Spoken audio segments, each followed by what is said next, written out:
બેન તમારું નામ બતાવશો? રોશનબેન. રોશનબેન. કયું ગામ? ચંદ્રપુર. વાંકાનેરનું ચંદ્રપુર. ચંદ્રપુર ગામ. રોશનબેન, તમને થોડાક સમય પહેલાં કંઈક તકલીફ હતી, શું તકલીફ હતી? ઘોડાની. ઘોડાની તકલીફ હતી.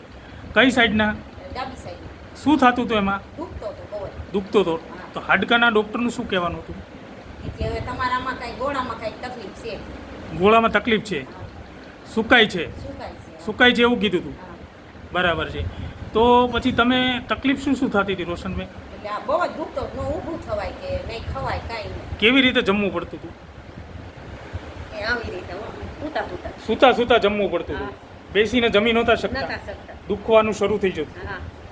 ઊભા થઈ જતો હવે. હા. અચ્છા, તમને અત્યારે રોશનબેન થોડાક સમયથી ખૂબ સારી તમારી તબિયત દેખાય છે, તો કયા કારણોથી દેખાય છે?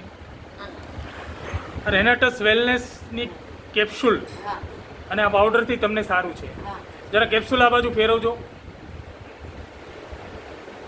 બરાબર. રોશનબેન, અત્યારે તબિયત કેટલી સારી છે? સારી છું. કેટલી સારી છે? ચાલી શકો છો? હા હા ચાલી શકે. બેસીને જમી શકો છો? હા બેસીને જમો. પલાઠી વાળીને બેસી શકો છો? ના પલાઠી હજી બહુ નથી બરાબર. પલાઠી હજી બહુ નથી વળાતી, પણ પહેલાં કરતાં અત્યારે સારું છે. ખૂબ સારું છે. હા. પહેલાં ચાલી શકતા નહોતા, હવે હા. ચાલો જઈએ રોશનબેન.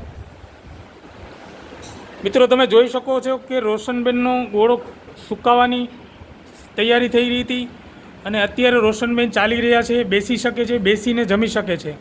કેટલા મહિના થયા રોશનબેન ટોટલ? એ 2 મહિનામાં 5-6 દિન વાર છે. 2 મહિનામાં 5-6 દિવસની વાર છે. હા. ત્યાં સુધીમાં તમને અત્યારે ખૂબ સારી રાહત થઈ ગઈ છે. હા.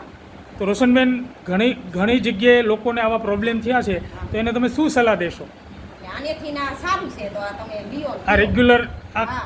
કેપ્સ્યુલ અને પાવડર પીવો. હા. થેન્ક યુ રોશનબેન, તમે જે ઇન્ટરવ્યૂ આપવું બદલ તમારો ખૂબ આભાર. હા.